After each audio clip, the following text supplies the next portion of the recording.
Bonjour à tous, aujourd'hui nous allons voir les brouteurs les plus escrocs d'Afrique. D'Abidjan à Porto Novo en passant par Lagos et Lomé, de nombreux jeunes se font passer de maîtres de l'art de l'escroquerie et de l'arnaque sur internet. On les appelle les brouteurs ou encore les scammers. Au fil des années, ces dangereux cybercriminels ont su développer de dangereuses stratégies pour piéger des personnes et des entreprises. Après une incursion dans le perfide univers de la cybercriminalité, nous vous présentons à ce jour 8 brouteurs les plus escrocs d'Afrique. Avant de commencer la vidéo, pour ceux qui sont nouveaux, abonnez-vous à la chaîne et activez la cloche de notification pour ne plus jamais rater une vidéo.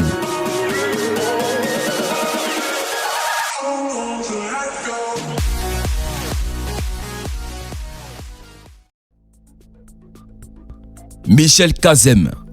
Kazem a été condamné à 7 ans de prison fédérale pour son rôle dans la cagnotte de plus de 11 millions de dollars, soit 6,4 milliards de francs CFA, via un stratagème de vol d'identité de l'International Revenue Service, a annoncé le bureau du procureur américain de l'Oregon. Une enquête criminelle menée par l'IRS révèle que les co-conspirateurs avaient obtenu les informations d'identification personnelle de plus de 259 000 personnes et l'avaient utilisé pour acquérir plus de 19 500 numéros d'identification personnelle d'archivage électronique auprès de l'IRS. Les co-conspirateurs ont obtenu et utilisé des cartes de débit prépayées avec les identités volées pour recevoir des dépôts de remboursement électronique direct. Ils ont finalement produit plus de 10 000 déclarations fiscales frauduleuses tentant d'obtenir des remboursements de plus de 91 millions de dollars, soit 54 milliards de francs CFA, avec des pertes réelles supérieures à 11 millions de dollars. 2,1 millions de dollars ont été envoyés au Nigeria. Le juge chargé de l'affaire a également ordonné à Kazem de verser 4,3 milliards de dollars en restitution. Pauvre Michel Kazem. Il avait rejoint le complot en 2013 pour aider son frère qui était en manque de moyens au Nigeria. Mais était-il vraiment obligé de passer par là? Emmanuel Weed.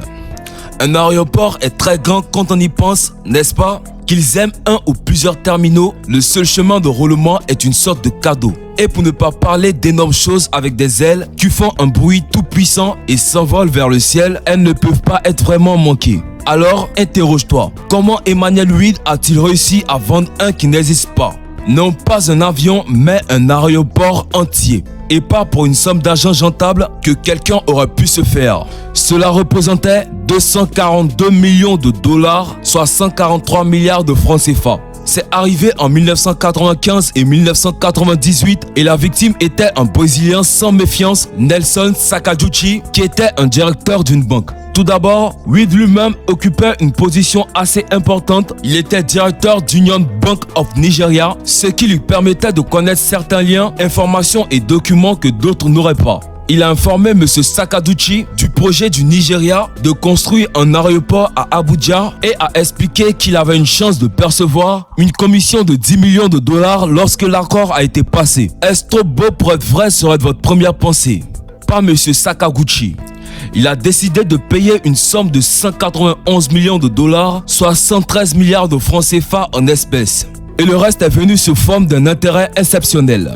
En 2004, le cas de fraude de Weed avait fait l'objet d'une enquête et tous les membres de son gang avaient été traduits devant une haute cour d'Abuja sous 86 chefs d'accusation de demandes frauduleuses d'avance et 15 chefs de corruption liés à l'affaire. Selon Naija, le groupe a plaidé non coupable et a été averti de ne pas corrompre les fonctionnaires du tribunal. Weed a finalement plaidé coupable. Il n'avait pas vraiment de jambes sur laquelle s'appuyer et a été condamné à 5 peines simultanées de 5 ans et à une amende de 10 millions de dollars, soit 5,7 milliards de francs CFA.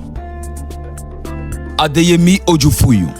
Adeyemi Ojufuyi et son équipe ont passé au crible les sites web des entreprises et d'autres documents commerciaux, recherchant les noms et adresses électroniques des directeurs généraux, des responsables financiers et des contrôleurs, ont indiqué des documents judiciaires. Ojufuyi, qui avait une demi-douzaine de surnoms, mot espagnol chef ou patron, a dirigé une équipe chargée de voler 2,6 millions de dollars, soit 1,5 milliard de francs CFA, dont 440 000 dollars d'une entreprise du Connecticut, selon le ministère de la Justice des États-Unis. Selon les autorités fédérales, les stratagèmes ont eu recours à divers moyens pour gagner la confiance des gens et leur voler de l'argent.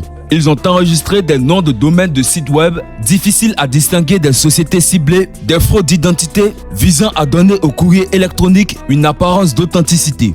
Certains de ces mails sont arrivés avec des pièces jointes de logiciels malveillants capables de capturer des images du bureau de la victime ou de transmettre des informations de journal essentiel, ce qui constitue une astuce de piratage informatique pour attraper le mot de passe de quelqu'un. Une fraude informatique et un chef d'accusation de vol d'identité aggravé. Les arrestations ont mis en lumière le nombre de personnes en chute libre pour les dernières transformations de cohue nigériennes ainsi que les pertes exorbitantes enregistrées par les entreprises américaines. Selon les chiffres du FBI, les victimes de ces escroqueries ont déclaré des pertes de 275 millions de dollars en 2015, soit 162 milliards de francs CFA. En 2017, les pertes avaient plus que doublé pour atteindre 675 millions de dollars, soit 397 milliards de francs CFA. Et au premier trimestre de l'année suivante, plus de 4000 victimes ont déclaré des pertes de 685 millions de dollars. Le bureau estime que les entreprises américaines ont perdu plus de 3,7 milliards de dollars à la suite de ces stratagèmes. Oh mon Dieu! Soit 2176 milliards de francs CFA. Dieu merci que Adeyemi Odufuyi et ses amis ont été arrêtés. Sinon un jour, c'est le Nigeria tout entier qu'ils auraient vendu. Bailly Fulgence et Doudou Herman. Voici deux jeunes qui se sont battus corps et âme pour que la Côte d'Ivoire fasse partie du classement. En effet, le FBI et les enquêteurs de la plateforme de lutte contre la cybercriminalité ont interpellé deux brouteurs ivoiriens. Et bien sûr, il s'agit de Bailly Fulgence et Doudou Herman, tous deux membres d'un vaste réseau criminel. Les délinquants étaient activement recherchés depuis de longs mois par les différents services de lutte contre la cybercriminalité à travers le monde. Ces derniers auraient escroqué plus de 2 millions de dollars américains, soit 990 millions de francs CFA. Bailly Fulgence a été interpellé à son arrivée à l'aéroport Félix Houphouët-Boigny par le vol Royal Air Maroc. Ce dernier s'avérait après enquête être un récidiviste qui a déjà écopé d'une peine de 5 ans de prison au Sénégal pour vol de carte de crédit. Son interrogation conduira à l'interpellation de Doudou Herman, présenté comme le présumé cerveau du réseau criminel. Selon les informations reçues, les brouteurs s'étaient spécialisés dans les escroqueries sophistiquées de type phishing, technique d'arnaque consistant à usurper l'identité d'une entreprise en invitant ses clients à se connecter en ligne par le biais d'un lien hypertexte. Ensuite, ils demandent la mise à jour des informations, numéro de carte de crédit, mot de passe, etc. Les concernant sur un site web factice, copie conforme du site original en prétextant par exemple une mise à jour du service, une intervention du support technique, etc.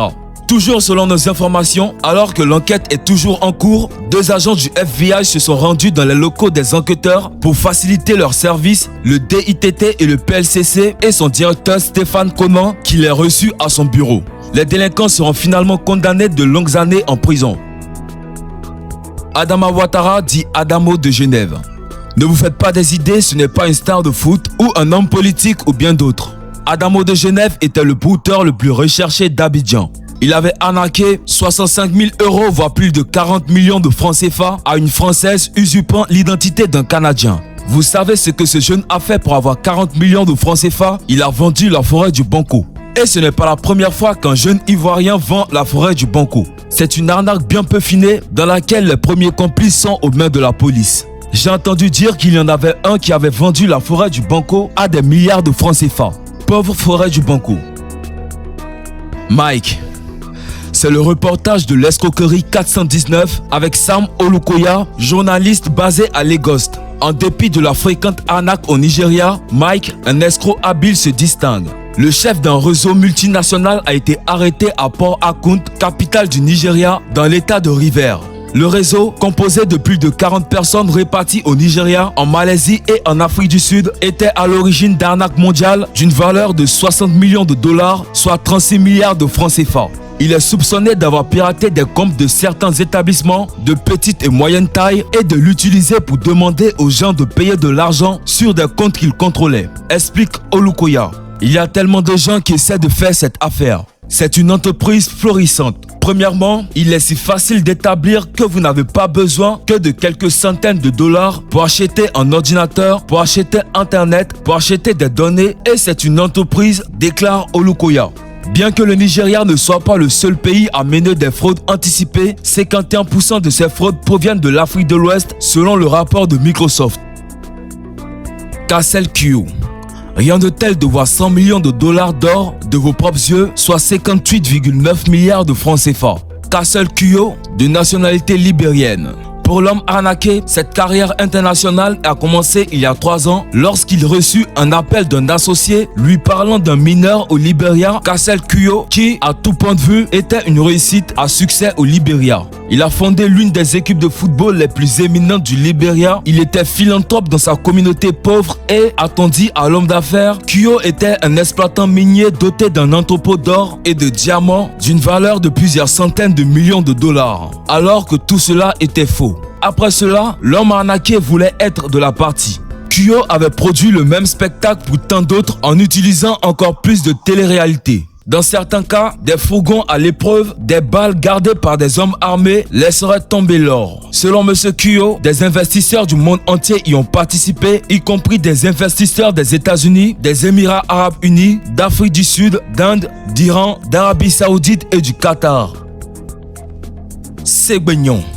Segbegnon, réputé comme escroc international. Le jeune âgé de 25 ans a été arrêté par Interpol Bénin après avoir réussi à escroquer 130 millions de francs CFA à des opérateurs européens, dont un Suisse et 2 Italiens.